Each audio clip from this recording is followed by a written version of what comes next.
Part 6. Teacher in Training. It was a quiet Monday evening. The festival was over. The cafe had returned to normal, and Mia was cleaning up the counter when she checked her phone. One new email. Subject, "We'd love your help."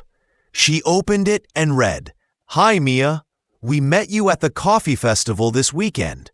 One of our staff noticed how confidently you handled English with international customers.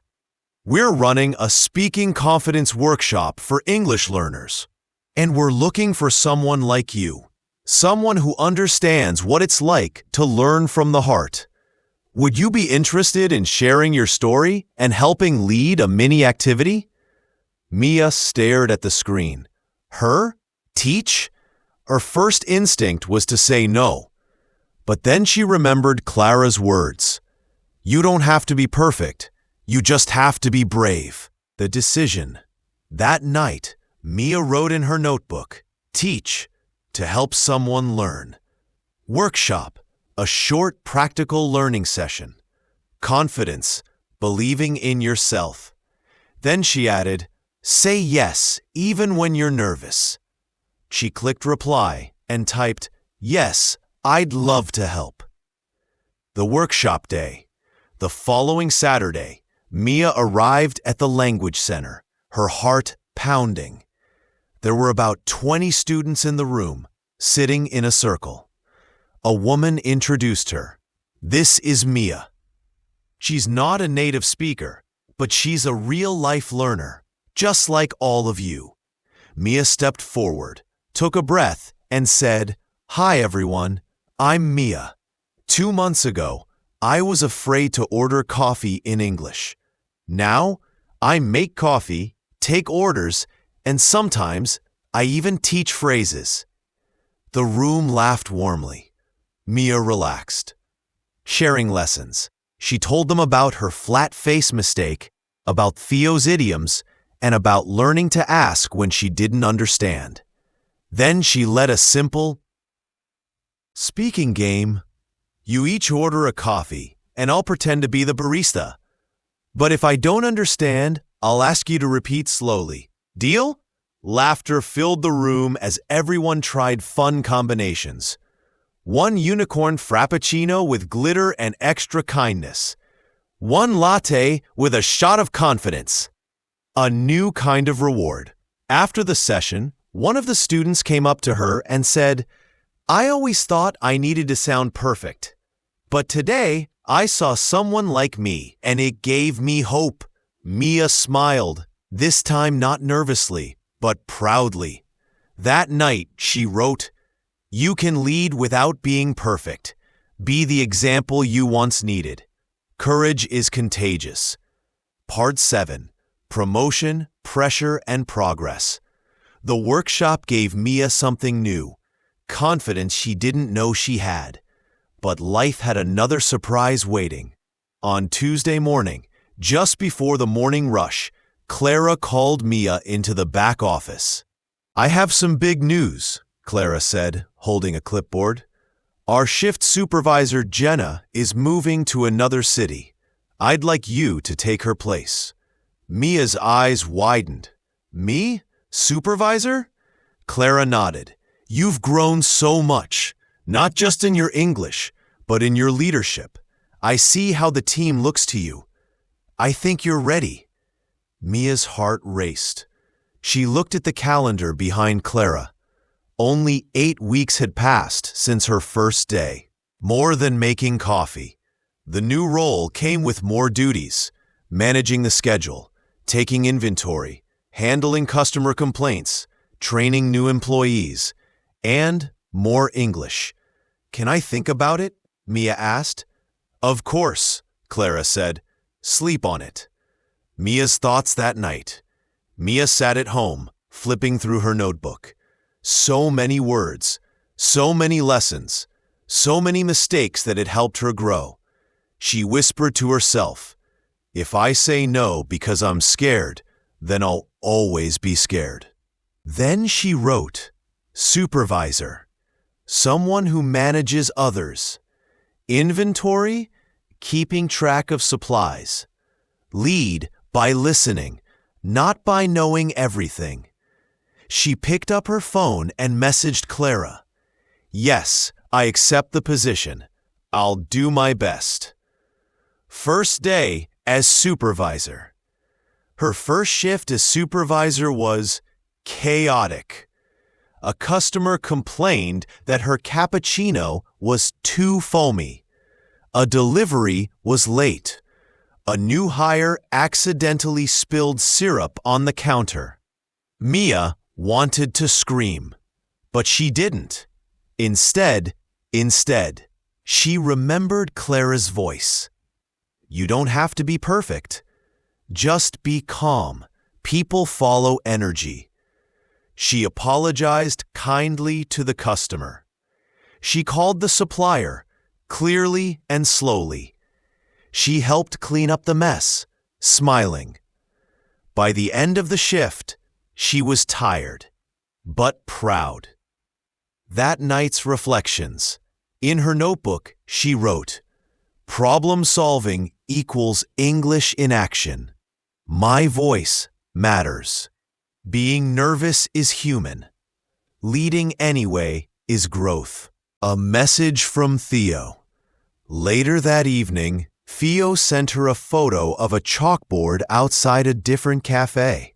It read, "Confidence is not being loud. It's showing up, even when you're quiet." Mia smiled and replied, "Guess who's showing up every day now?"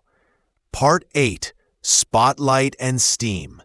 A week after her promotion, Clara brought big news to the team during their morning meeting.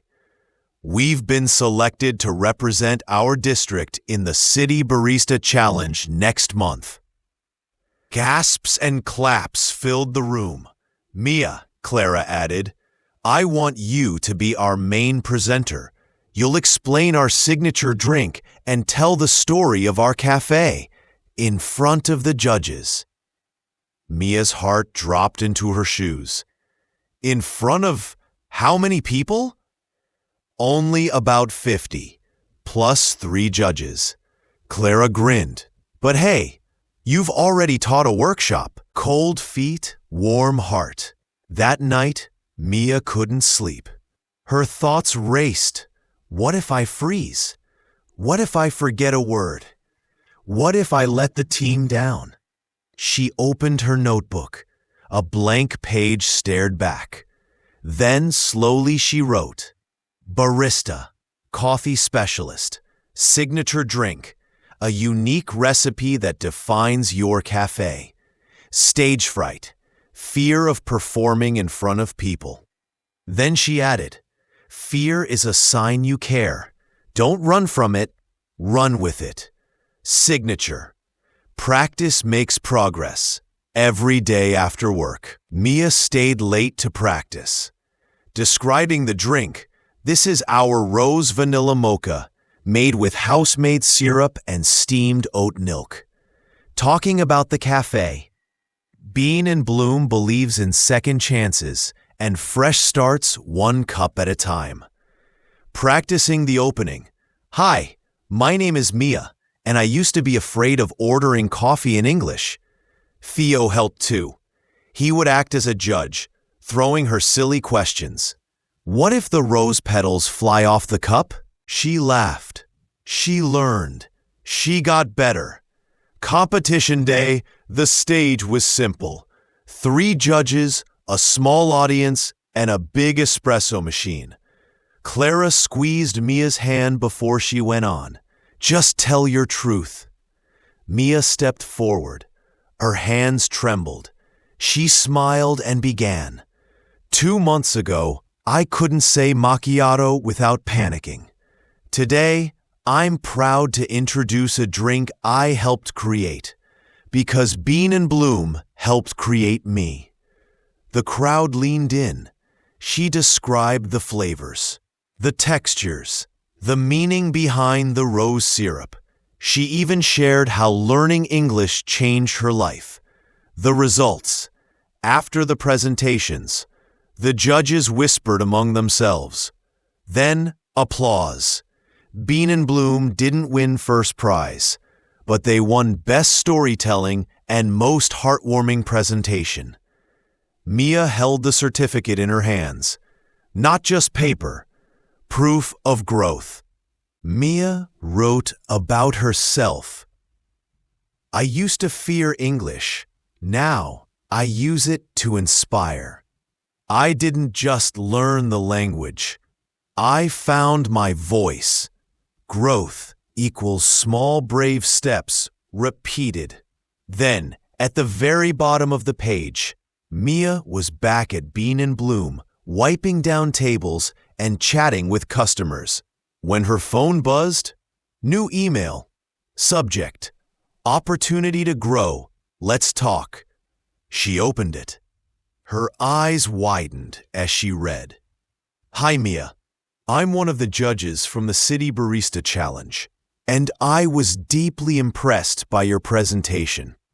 Your story, your passion, and your journey inspired not just us, but many in the audience. I run a small but growing chain of community-focused cafes, and we're launching a training program for English learners in customer service. Would you consider joining our team as a part-time training assistant? You'd help others find their voice, just like you did. We know you already work at Bean and Bloom, but if you're open to growing, we'd love to talk. Warmly, Nania Rivera, Head of People and Training, Common Ground Cafes. Mia's hands shook. A training assistant? Her? The dilemma. After her shift, Mia sat outside with Theo. This is huge, she said, showing him the email. Theo whistled. They want you to help teach people English through customer service? That's amazing. Mia frowned. But I'd have to work fewer hours here, maybe even leave eventually. I don't want to disappoint Clara. Theo smiled. Clara didn't hire you to stay forever. She helped you grow wings. This might be your chance to fly. Weighing the options. That night, Mia made a list in her notebook. Reasons to stay at Bean and Bloom. Comfortable. Great team. Safe. Reasons to consider the offer. Growth. New challenge. Helping others like me. Scary, but exciting. She added one final note at the bottom. Don't let comfort be the enemy of progress. The talk with Clara. The next day, Mia walked into Clara's office, heart pounding. I got an offer, she said, from one of the judges. They want me to help train other English learners. I haven't said yes yet, because I don't want to let you down. Clara leaned back, smiled gently, and said, Mia, this cafe helped you bloom, but you're not meant to stay in the pot. You're meant to grow outward. You saying yes to that offer wouldn't disappoint me. It would make me proud. Tears welled up in Mia's eyes. Email. The reply. That evening, she wrote back, Dear Nadia, thank you for your kind words and for believing in me. I'd love to talk more and learn about the role. I'm nervous, but ready. Best, Mia. Final reflections. That night, in her notebook, change is hard. Staying stuck is harder. Teaching what you've learned is the final stage of learning. I'm not just speaking English now. I'm speaking hope. Part 10. Full Circle. The sun peeked over the horizon as Mia stood in front of a small modern training center in the heart of the city. Her palms were sweaty, her heart raced, but this time the fear felt familiar. She stepped inside, a room full of new faces, some nervous, some shy, all holding notebooks like shields. A woman walked over and smiled. Mia, welcome. They're all excited to meet you. Her first day. Mia stood at the front of the room. A microphone rested in her hand. Not just a tool, but a symbol. The same girl who once whispered her coffee order was now leading a group of adult learners who were afraid of speaking. She took a breath, then smiled. "Hi everyone, my name is Mia. A few months ago, I was just like you, scared to speak, scared to make mistakes, scared to sound wrong. But then, she looked around the room, voice steady now. I found my courage behind a coffee counter, learning by living." Over the next few weeks, Mia helped her students practice real-life English, taking mock orders, handling customer complaints, saying polite phrases with confidence, laughing at their own mistakes, just like she once did. One student, Ali, always mumbled and avoided eye contact. One day, after practicing with Mia, he raised his hand and said clearly, "Can I have one espresso and a little bit of courage, please?" The room exploded with laughter. Mia nearly cried. So, a visit from the past. One rainy afternoon, Clara visited. She watched from the back as Mia led a group role play. She saw how Mia encouraged shy students, celebrated small victories, and wrote gentle corrections on the board. After class, Clara hugged her. "You're not just teaching English," she said. "You're teaching belonging." One last entry.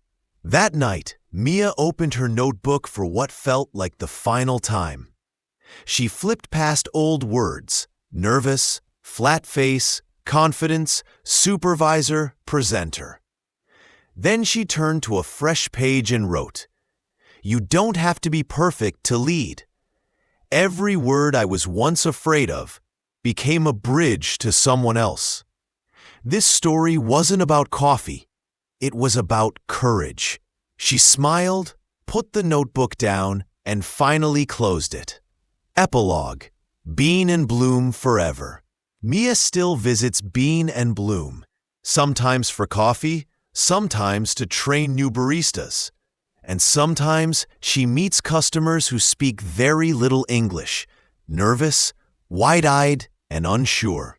She always smiles, takes a slow breath, and says, "I know how that feels.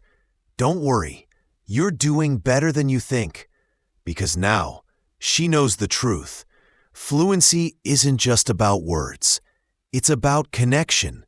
And sometimes, the smallest conversation can change everything. Thanks for listening to Learn English Zone. We hope you enjoyed this story and learned new words and phrases along the way.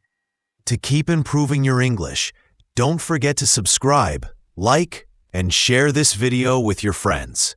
And tell us in the comments, what would you do if you moved to a new city alone? We'll see you in the next story. Until then, keep listening, keep learning, and keep growing. Goodbye for now.